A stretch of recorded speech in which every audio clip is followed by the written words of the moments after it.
nós estamos aqui com o módulo número 6 do nosso curso de preparação para gestores municipais, prefeitos, que vão concorrer agora nas eleições de 2020, também montando seu plano de governo. E nosso tema hoje é a educação. É uma grande satisfação a gente receber aqui no nosso curso o professor Adriano Naves de Brito, que é doutor em filosofia, professor da Unicinos, foi também decano, então tem uma experiência grande na área de gestão acadêmica, foi professor também na Universidade de Goiás e há 3 anos é o secretário municipal de educação da Prefeitura de Porto Alegre, não é? E vem desenvolvendo uma série de projetos inovadores em Porto Alegre, vai nos falar um pouquinho sobre a função, a missão do secretário de Educação, como ele pensa o planejamento na área de educação e a inovação nessa área. Então, Adriano, para a gente ir direto para as questões, eu já te faço a primeira provocação e me permito fazer uma pergunta mais geral, não é? Nesse momento, quer dizer, de uma maneira geral, para os prefeitos, para os secretários que vão assumir agora, dia 1º de janeiro, não é? Qual é a visão que tu tem sobre o papel da secretaria, de uma secretaria de educação, de um secretário de educação? Nós conversamos várias vezes sobre isso, tens uma visão que me parece um pouco diferente do geral, digo assim, né? da visão mais tradicional do papel de um gestor do sistema de educação numa prefeitura, né? Então, eu queria começar por aí com essa provocação, assim, o que alguém que se pretende, né, o que pretende dirigir uma cidade deve focar, deve se preocupar na área de educação, numa visão contemporânea. Olá, Fernando. Prazer estar aqui conversando com você e com o pessoal que nos acompanha aqui, então, que está fazendo o curso, os futuros prefeitos, e poder contribuir um pouquinho com a experiência que a gente teve aqui em Porto Alegre com os futuros governantes, para que eles possam lidar com esta área de educação, que é uma área muito sensível de todo o governo, né? Então, nós estamos falando aqui de dos três pilares, né, de atendimento a público, que é saúde, educação e segurança. Assistência social também, isso tem um papel importante, mas nós estamos lá na linha de frente. Então, nós somos uma secretaria, a Secretaria de Educação é uma secretaria de atendimento a público. E, portanto, ela tem dependendo do município, do tamanho do município, ou talvez até independente disso, ela tem muita proximidade com a população e, portanto, é uma área sempre sensível. E o gestor precisa ter muito, eu acho, um cuidado especial e uma atenção para não cair em certas armadilhas. Então, a sua pergunta me leva a fazer uma consideração também geral sobre o que é, digamos, o típico da Secretaria de Educação nos municípios. Primeiro, o futuro prefeito, considere o seguinte: 84% da educação básica brasileira é pública estatal.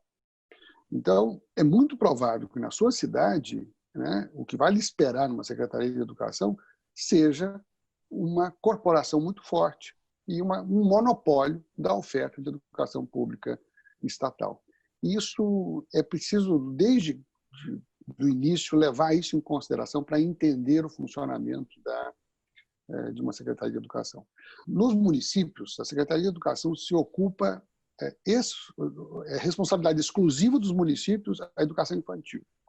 E ela pode fazer compartilhadamente com o Estado a educação fundamental, essa que vai aí até o nono ano.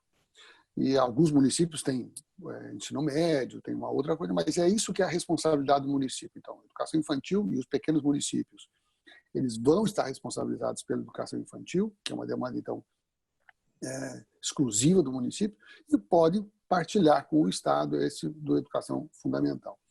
Então, olhando esse tipo de oferta e olhando aquilo que eu considerei que era o gestor municipal, o prefeito, vai encontrar no município um monopólio, né, instalado. Em muitos municípios, 100% do que ele oferece é de educação pública estatal, portanto, uma educação feita com funcionários públicos. Ele precisa ter atenção a alguns detalhes para ser bem sucedido. pensem que essa concentração não levou no Brasil a um resultado interessante, um resultado promissor, um resultado de eficiência para o usuário, que é o aluno, né? Que são os pais dos alunos e os alunos. Os nossos resultados de aprendizagem são muito ruins no ensino fundamental. Na educação infantil, o prefeito normalmente não está sendo cobrado por uma qualidade, digamos, de aprendizagem, mas se engana o prefeito que não leva em consideração a importância da educação infantil. E aqui eu queria dizer para o prefeito o seguinte: considere duas etapas na educação infantil. A educação infantil não é um todo que possa ser tratado igualmente. A primeira etapa é de 0 a 3 anos. Prefeito, se houver a possibilidade na sua cidade de que a família cuide das crianças até 2 anos e 11 meses ou até 2 anos, isso é muito melhor para as crianças, né? O setor de saúde, aqui ele comunga com a avaliação que pedagogos fazem, que os primeiros 1000 dias, que são os 9 meses de gestação, e os 2 primeiros anos de vida, pelo menos, isso até os 2 anos e 11 meses, eles são tempo para se passar em família, né? Imagine que a criança, na verdade, é um prematuro, né? A prole humana nasce prematura demais, porque o cérebro é muito grande, então é preciso desenvolver esse cérebro fora do corpo da mãe. E, portanto, claro, não há nenhum período na vida que se desenvolva mais o cérebro do que nesse período. Mas ele não precisa de educação propriamente formal, então ele precisa de atenção, cuidado, ele é completamente dependente. Então, prefeito, se houver a possibilidade de algum mecanismo de incentivo para que as famílias cuidem de suas crianças antes dos 3 anos completos, é uma alternativa interessante. Muito se falou no Brasil da universalização da educação infantil e se criou, por alguma razão que não tem nada a ver com as evidências científicas a respeito, de que nós teríamos que colocar o ideal 100% das crianças em escolas, das crianças de 0 a 3 anos, inclusive. Há uma meta de colocar 50% das crianças até 2024, mas vou dar um dado para vocês aqui, nenhum país do mundo, nem mesmo os países mais estatizantes, conseguiram ter algo como 50% de todas as crianças em creches. Talvez a DDR, né, tenha conseguido fazer isso. Então, é a primeira recomendação. Cuidado com essa demanda, claro, ela vem forte, porque há sempre a ideia de que os pais têm que trabalhar. Claro, os pais precisam trabalhar, mas a Secretaria de Educação é a Secretaria da Educação das Crianças. Então, o melhor para as crianças de 0 a 3 anos é que elas fiquem, se possível, entre suas famílias. Se não pode, então o município vai ofertar a melhor educação que ela puder. E essa educação infantil, ela não é barata. E ela precisa ser bem feita, porque ela pode realmente desorganizar a vida da criança. Agora, o outro período da educação infantil, esse que vai de 3 a 5 anos, esse é absolutamente central para a criança e para o desenvolvimento adequado da criança, preparando para a alfabetização. Então, muita atenção nesse período. A educação infantil é tratada, via de regra, como um lugar para cuidar das crianças, onde elas ficam porque os pais têm que trabalhar.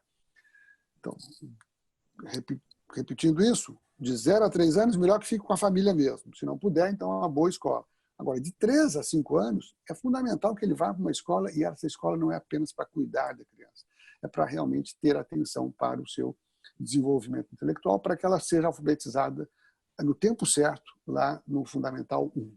E aqui entramos nesse outro capítulo, que é o Fundamental 1, que é a criança de 6 anos até mais ou menos 9 anos, 10 anos.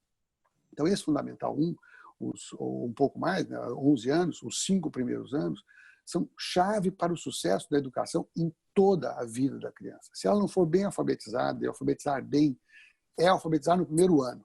Depois é complemento, né? Então, a tentativa, o ideal é isso, alfabetizar com 6 anos, ela está alfabetizada, termina o primeiro ano, ela sabe ler. E depois ela vai refinando essa habilidade. Isso é chave para o sucesso. Quando as crianças não fazem isso, elas abandonam no Fundamental 2. Então, atenção fundamental neste primeiro ciclo, e nesse primeiro ciclo você não tem professores especialistas, você tem professores generalistas que são as referências das turmas. Então, nessa fase, a escola nem é tão cara, mas você precisa de bons professores que saibam alfabetizar e saibam criar nas crianças o pensamento matemático e também o gosto por um pensamento científico e o controle emocional, o que é fundamental. Essa parte da escola, prefeito, funciona muito bem com a educação infantil. Isso significa o seguinte, que você tem que, na educação, nessa primeira fase, ela pode coincidir com uma escola de educação infantil que você tem na sua cidade. Se você puder dividir com o Estado o Fundamental 2 com o ensino médio do Estado, é muito melhor. A escola do Fundamental 1, ela combina muito bem com a educação infantil. São pré-adolescentes, então era uma escola, em geral, de crianças. Colocar o Fundamental 2, crianças aí a partir da 7ª série, com o ensino médio, funciona muito bem. São professores especialistas, isso combina melhor com o Estado. Então, está um certo equilíbrio. Bom, então isso, do ponto de vista pedagógico, o que eu estou lhe dando é uma certa visão de desenvolvimento das crianças e o que precisa receber. Agora, a educação e a Secretaria de Educação geralmente é vista, por conta daquilo que eu coloquei no início, que ela era um monopólio, da oferta pública estatal, ela é vista como uma secretaria da rede pública estatal.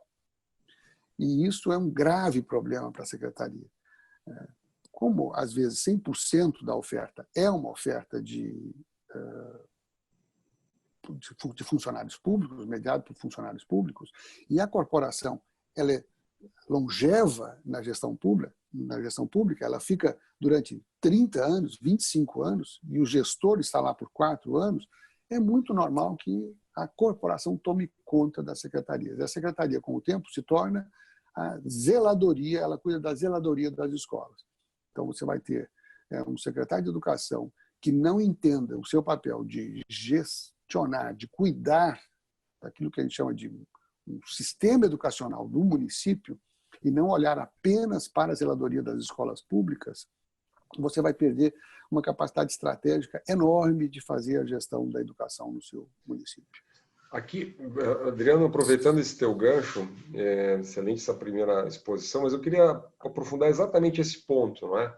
Acho que é importante deixar claro para os futuros gestores, quer dizer, quais são as alternativas que tem um gestor à sua disposição, com base no que diz a Constituição, com base no que a experiência internacional mostra. Podia resumir um pouco assim, porque geralmente quando se fala em educação, como tu bem disseste, o primeiro impulso é pensar educação estatal, quer dizer, mas quais são qual é o leque das alternativas, como é que isso funciona, o que está dito na Constituição sobre as alternativas de gestão à disposição dos gestores municipais? Então, primeiro é importantíssimo entender que educação é um direito e um dever, mas de duas vias. Então, é um direito, todo mundo tem direito a receber educação, mas também a Constituição garante o direito de ofertar educação. Então, educação, e a educação que não é pública estatal, ela não é uma concessão do Estado, ela é um direito do cidadão ofertar educação.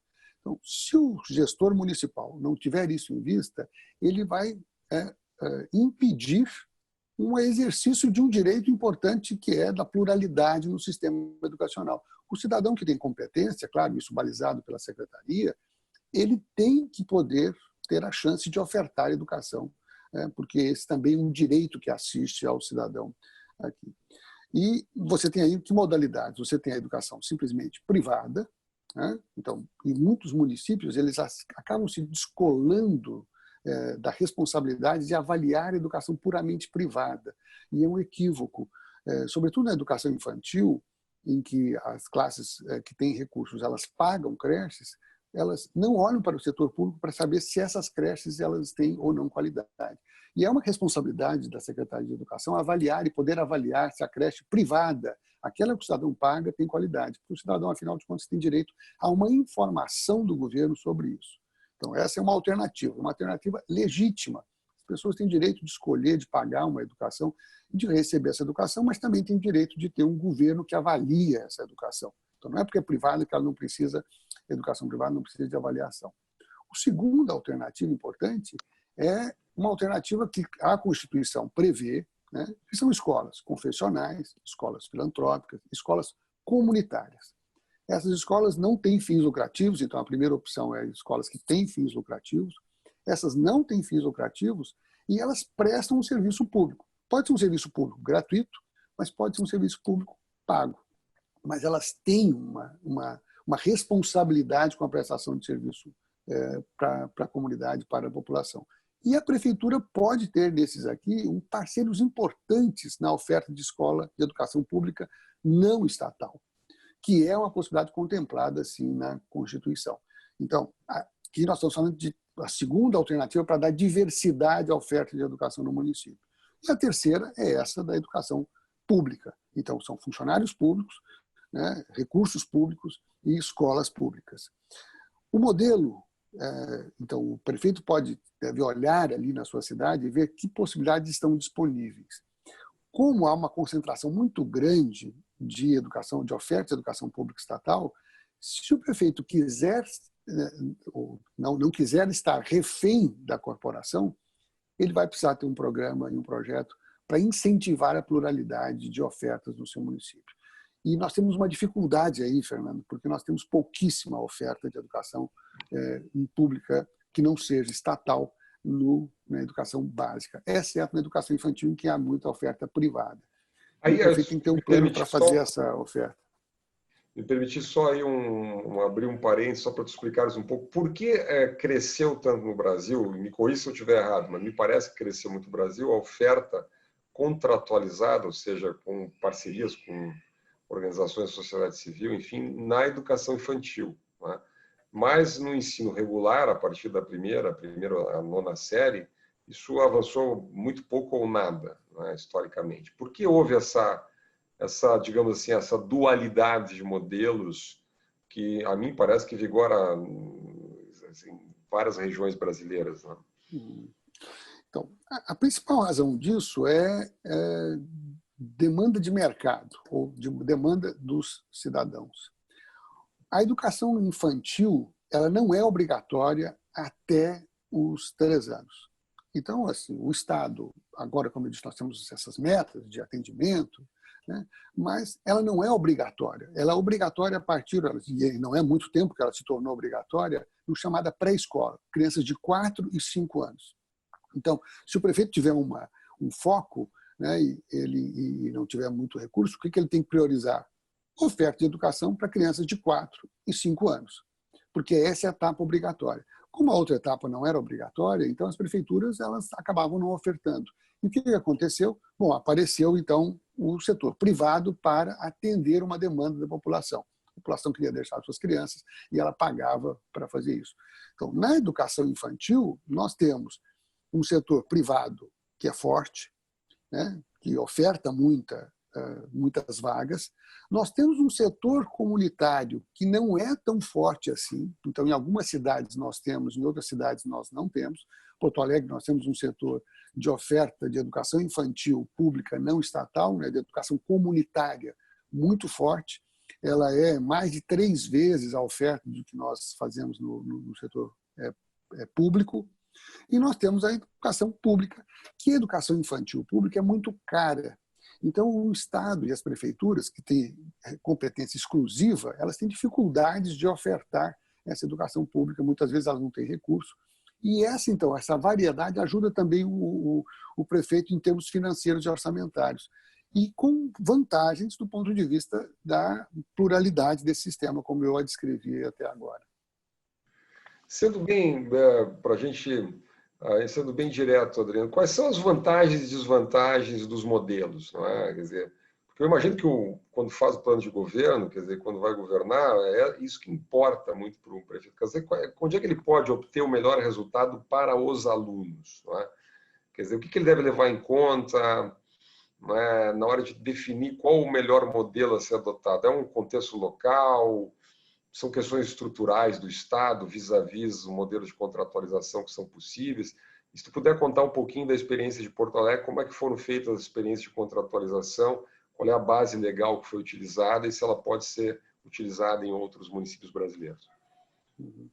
Então, antes de tudo, é preciso dizer que o pior resultado vem de você não combater o monopólio. Porque se você está na mão da corporação, do monopólio público estatal, a sua capacidade de gestão é muito diminuída.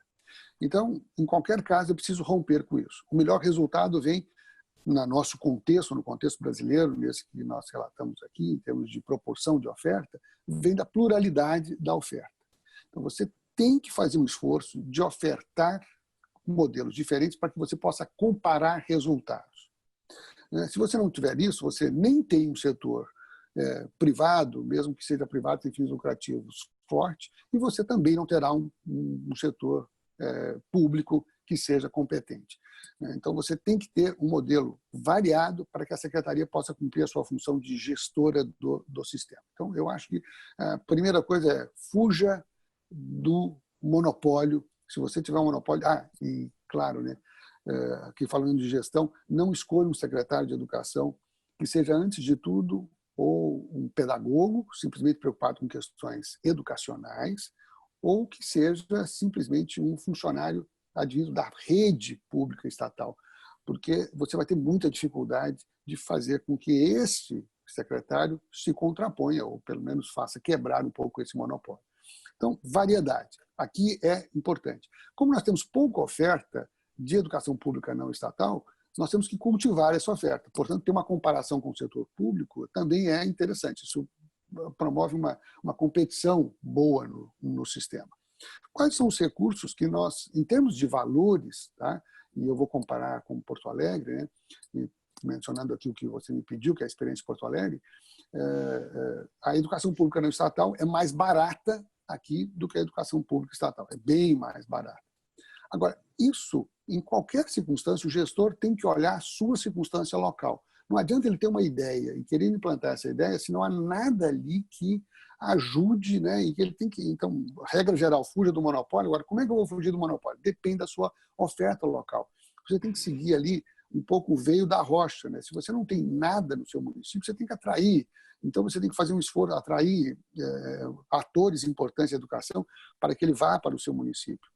Então, considerar a circunstância local é chave para que você dê certo em algum tempo razoável, que são 4 anos só. Você não tem o tempo todo para fazer essa gestão. Bom, e quais instrumentos você tem? Aqui, desde 2014, tem uma legislação que é muito importante e que agora é obrigatória, inclusive, na prestação de serviço para as áreas de saúde, educação e assistência social, que é a 13019. Essa legislação permite uma outra relação do município com o setor privado, com a sociedade civil, com as organizações da sociedade civil sem fins lucrativos. Eu estava falando do marco regulatório da sociedade civil, que é a Lei 13019 de 2014, é isso? De 2014, exatamente.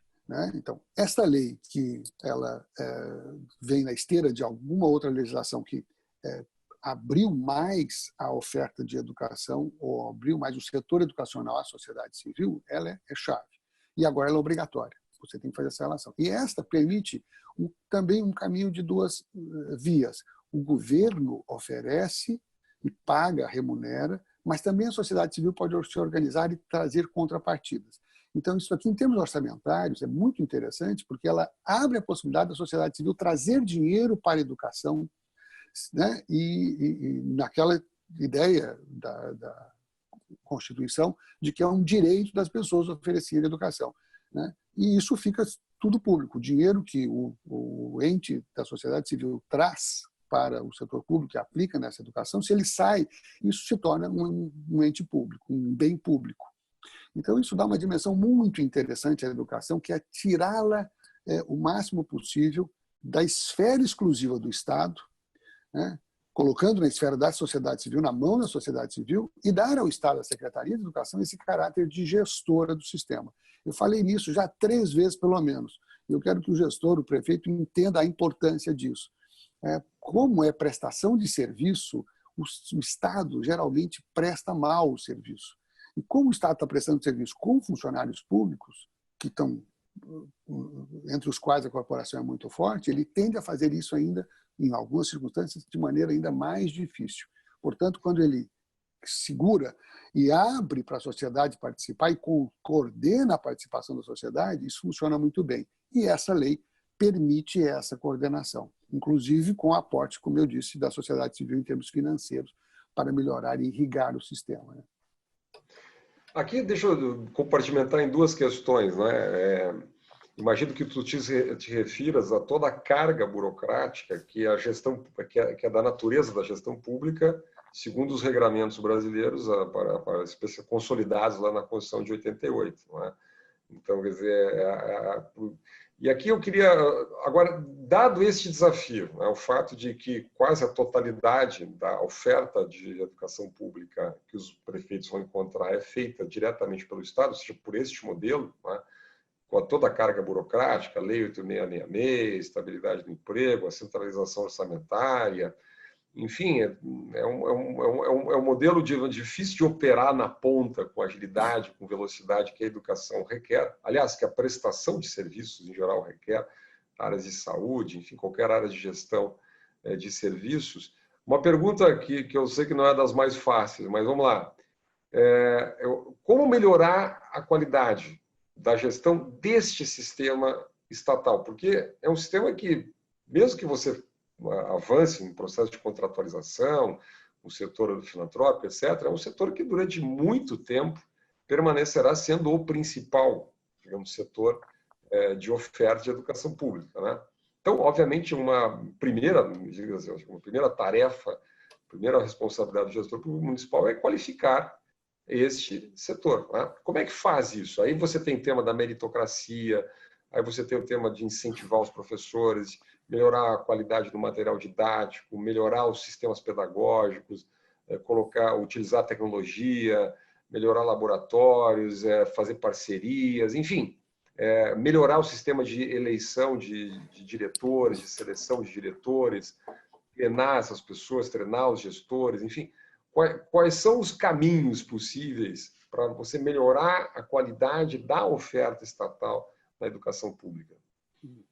É uma excelente pergunta, Fernando, porque, como você disse, o gestor público no município vai, via de regra, lidar com o setor público. Mas eu vou responder puxando aí uma parte da pergunta anterior que eu não coloquei, que era a experiência de Porto Alegre. Então, eu vou dizer como é que nós tentamos fazer isso em Porto Alegre. Tá? E vou dizer que nós operamos em 3 eixos que tem a ver com o que nós falamos até agora na nossa conversa. Então, o primeiro eixo era o seguinte: para mudar o setor público, você tem que ter um setor de espelhamento. Tá? Nós não tínhamos esse setor de espelhamento na educação fundamental em Porto Alegre. E, como eu disse, nenhuma outra cidade vai ter esse setor de espelhamento na educação pública não estatal. Porto Alegre é a única cidade hoje que roda escolas comunitárias de educação básica, tá? Aquelas que oferecem, então, portanto, educação infantil e educação fundamental, há mais de 2 anos, sem que nenhum órgão de controle tenha nos impedido. Experiências que aconteceram em Goiás, em Pernambuco, que aconteceram no Ceará, elas foram fechadas, e elas não prosperaram. Então, Porto Alegre conseguiu colocar, nós temos 3 escolas de educação básica funcionando. Então, desde o início, para mudar o setor público, e o setor público mais ineficiente do ponto de vista educacional, não é a educação infantil, é a educação fundamental. Claro, o pior de todos é o de ensino médio, mas tudo começa lá no fundamental. Para o prefeito que está nos ouvindo, o que interessa é o fundamental. Então, para melhorar o setor, a educação fundamental no município, era preciso fazer um modelo de espelhamento. Nós precisamos ter instituições que sejam comparáveis. E não pode ser instituição privada da classe alta, porque ela seleciona aluno, ela tem alunos que têm um outro acesso à cultura e à informação. Então, é muito fácil dizer, não, nós não podemos ter o resultado porque nós não temos os mesmos alunos da escola X, que é uma escola privada. Então, você tem que ter uma escola pública que não seleciona alunos, que você indica os alunos, mas que ela possa ser um espelhamento para a escola pública. Fundamental. Segundo, então, a secretaria não pode se entender como secretaria da rede pública. Se ela se entender, ela está presa, né, na zeladoria, no cuidado, e terminou. Ela não faz a gestão do sistema. E terceiro, você tem que fazer, então, aí intervenções importantes do setor público. Que intervenções são essas? Algumas coisas são básicas para que, se você quer fazer um sistema que seja que crie um círculo virtuoso de melhoria da qualidade. Primeiro ponto, no setor público, a gestão de pessoas é muito difícil. E na educação, essa gestão de pessoas é ainda mais complicada. Então, o gestor, o prefeito, tem que entender que ele sempre terá problemas de repor professores. Os professores adoecem, saem, os professores não se aposentam e entram de licença e você não consegue controlar. Então, é interessante também fazer algo que nós fizemos aqui, que foi, dentro da própria escola pública estatal, nós colocamos um pedacinho de prestação de serviço público não estatal. A educação integral em Porto Alegre, Fernando, hoje, em 2020, 4 anos depois, ela está inteiramente servida por organizações sociais. Então, nós temos professores que dão aula no regular e no turno inverso, nós temos organizações sociais que oferecem o turno inverso. Estamos fazendo agora um edital para o ano que vem, então esperando que isso continue, para atrair aí atores de educação integral no Brasil inteiro. E tem organizações que oferecem só educação integral. Então, isso é uma alternativa interessante, porque isso pressiona a escola pública por dentro.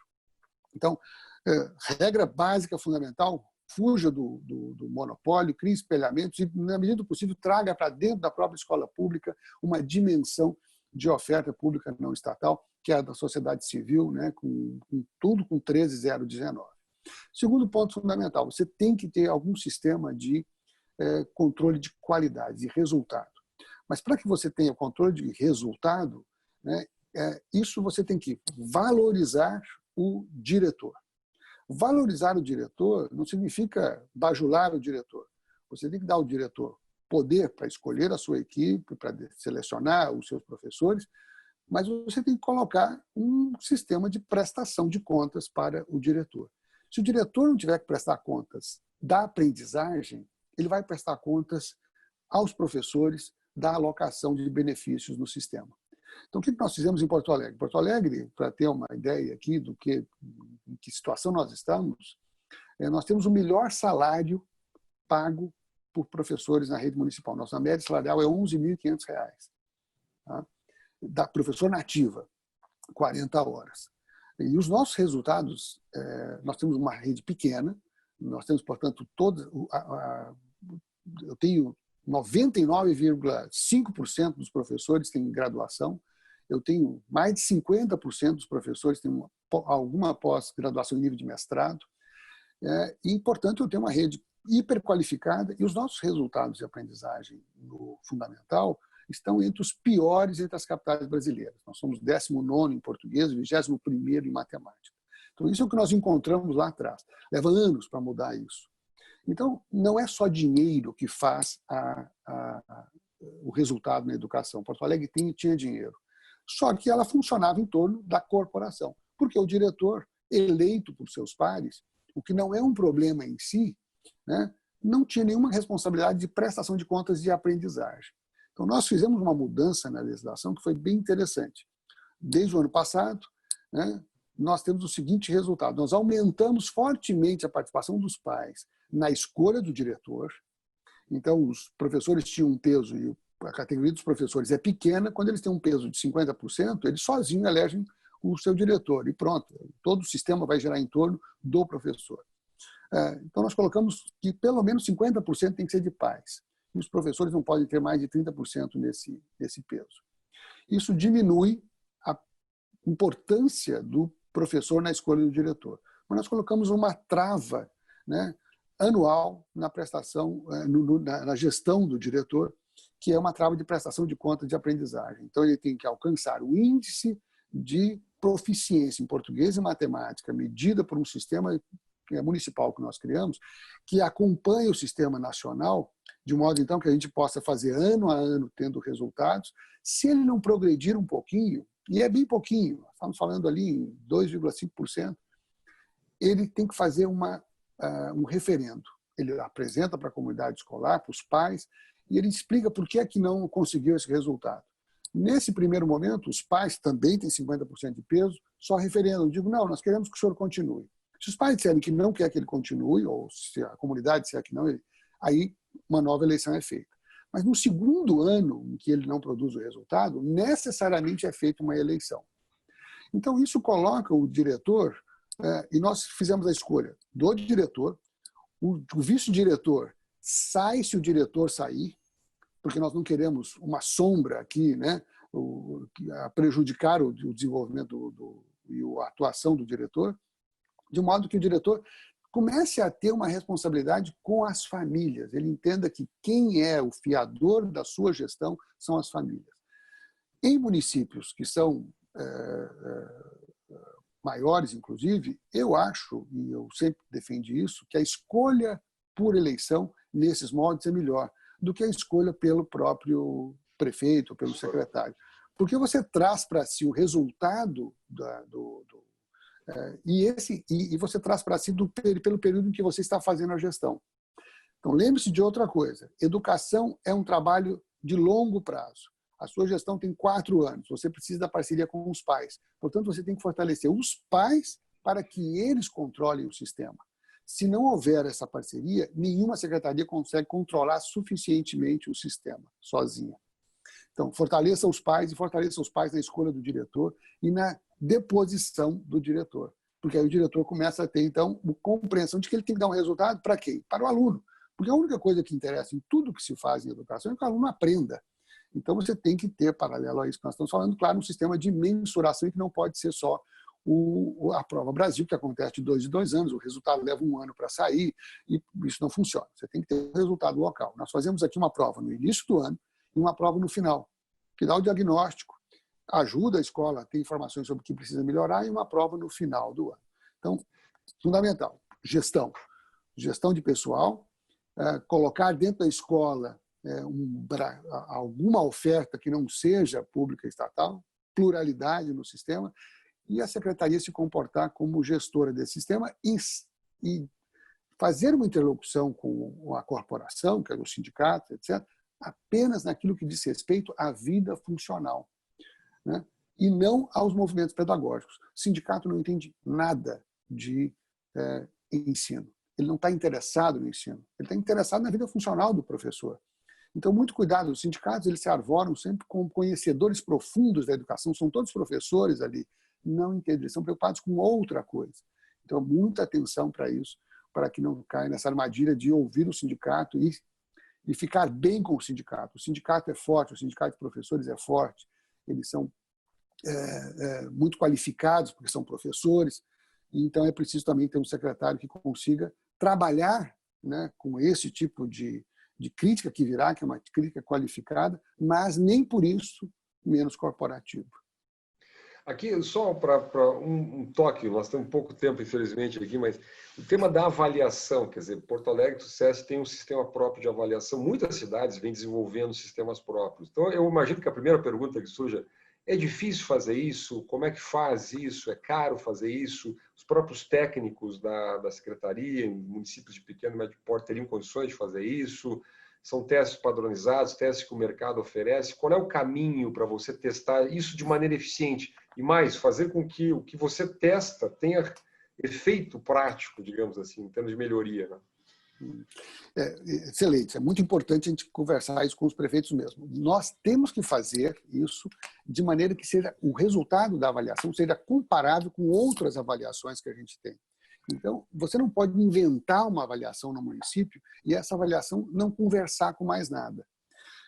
Como há uma prova Brasil feita, o melhor é que o método seja aquele que possa conversar com a prova Brasil. Portanto, é muito melhor para o município comprar essas soluções e essa avaliação. Existem empresas que fazem isso. Quanto mais demanda houver, mais empresas estarão nesse mercado. E você não coloca os seus próprios professores para desenvolver uma prova para os seus colegas professores, né? Isso falando só da rede municipal. Porque quando você faz a prova, nós aqui fizemos a prova, até mandamos uma lei agora para para a Câmara, para que se torne uma lei obrigatória essa avaliação, ela afeta também a oferta pública não estatal. As escolas comunitárias nossas são obrigadas a se submeter a esta avaliação, de modo que você tenha esse comparativo que nós mencionávamos. Então, o ideal é que seja comprado. Não é um valor absurdo e o resultado é muito melhor do que qualquer avaliação que você invente e que não se comunique com nada do que é feito depois. Então, você não tem validade estatística, você não tem acompanhamento ao longo prazo sobre esse resultado. Contrate empresas e a empresa deve, então, fazer essa prova nos padrões da Prova Brasil e ajudar. E é muito importante que ela faça no início e no final, porque isso ajuda a dar um diagnóstico e também a produzir bons resultados, comparar resultados no final do ano. Né? Isso dá ao diretor, então, aquela comparação interessante. O que andou e o que não andou. Adriano, daria para a gente ficar horas aqui, mas nosso tempo urge aqui. Queria te agradecer muito. Parabéns pela gestão em Porto Alegre. Tá? E obrigado pela tua contribuição. E com isso a gente encerra aqui esse módulo 6 na área de educação, agradecendo ao professor Adriano. Obrigado a vocês. Obrigado, Fernando. Obrigado por muitas e boa sorte a quem nos ouve.